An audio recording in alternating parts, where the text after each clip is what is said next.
I'm DM Sleeper, this is Campaign Craft, and I'm going to help you craft your campaign in a very particular way tonight.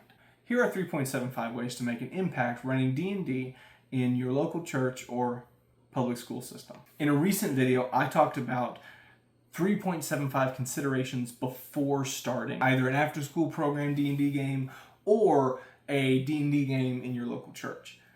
And with those considerations out of the way, go back and watch the previous video. First of all, don't penalize bad behavior. Part of you is going to say, wow, Joe really shouldn't be doing that. He should not be stealing that from that merchant. Or, wow, they just killed that guy. You're gonna want to get on them. You're gonna say, hey, maybe not do that. Stop. It's gonna come across as ham-fisted, heavy-handed, and preachy. Instead, construct a world where 1.25, their actions have consequences. When they kill that guy, well, now the town guard's on them. And they're level 1s, and the town guards are a CR2, and there's a lot of them. And suddenly, the party is yelling at the rogue for stealing the thing because they're about to get TPK'd. Suffering what? The consequences of their actions.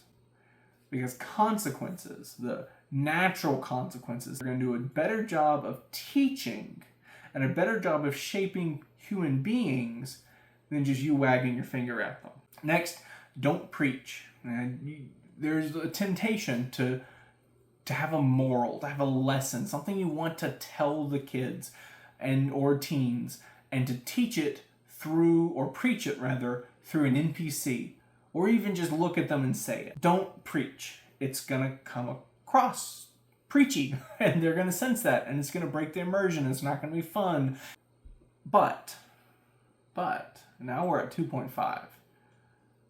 Illustrate. Here's what I mean. I had a handful of characters. We were playing dice rollers. We were on a long road trip back from youth camp. And one of the characters was playing this one species. I don't remember what it was. And another person was playing like a human. And they get to a part of the world where they don't view non-humans very highly. And so the character who was playing the non-humans got the absolute brunt force of racism from this town. He was experiencing this town being prejudiced against him.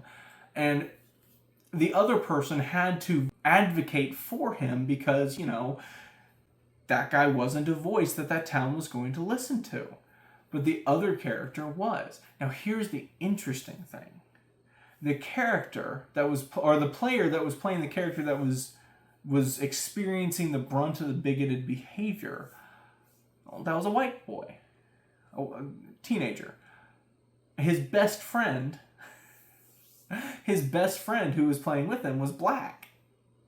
And so the person who doesn't really experience, prejudice got to experience it. And the character who has been on that side of things got to be the one that stood up for the person experiencing that. And so in some sense, the roles were reversed. It put them in those different shoes, and it illustrated the point of the value of, the value of human life, the value of people. And I didn't preach it. I wasn't planning on making a moral there. I wasn't planning on making that like a thing, other than that's just how the world was. And it illustrated the point perfectly. In another context, my players were going from one town, and they had a destination all the way on the other side of a place called the Valley of the Shadow of Death. I know, it was a little bit heavy-handed.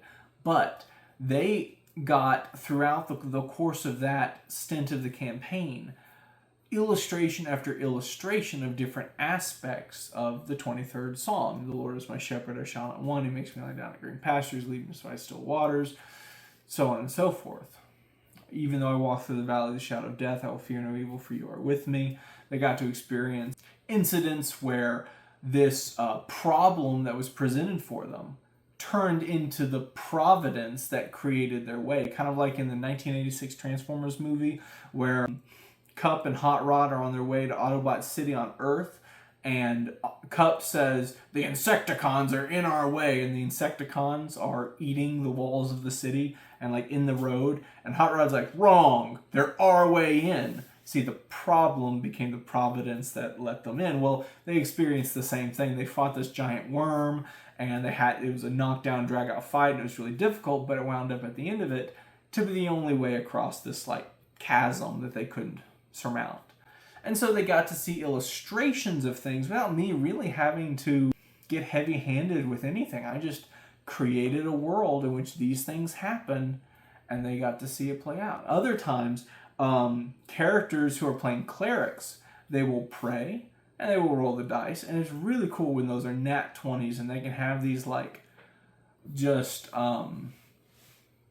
divine intervention moments. Not in kind of a Hallmark kind of way where it's like, oh, everything got good. But instead it's like, oh, here's this bad situation, but there's this little thing that you didn't see before. But after you prayed, it's like, oh, it clicked now, and you're able to find your way forward. Illustrating how a life of prayer works in, a lot of people's lives. You can use these opportunities not to preach ideas, but to illustrate those ideas. It never takes the reins away from the players. It never stops the game to make your point.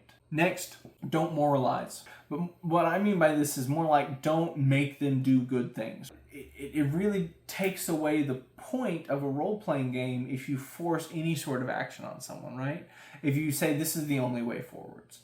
It also ruins the virtue of the action itself because it's like, oh, that was the only thing I could do and succeed.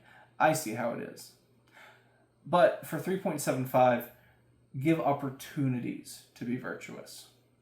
Give opportunities to be virtuous. And what I mean by that is there's a situation where there's a sacrifice play to be made. Don't make anyone do that. But if someone does it, play it up and play it right? Make the sacrifice matter.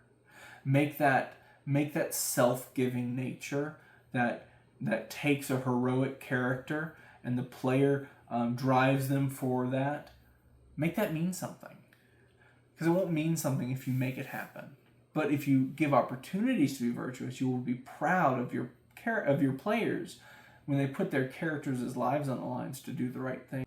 When you give opportunities to be virtuous, even with small things like interactions with NPCs, you let the light that's in them shine. You let them show who they really are or who their character really is in a way that means a lot more than you making them do this or that. So give opportunities for virtue and give yourself a chance to be proud of your players instead of forcing them into something that's not in line with their characters, not in line with the spirit of free choice that comes with the role-playing hobby, and doesn't really do anything for the person.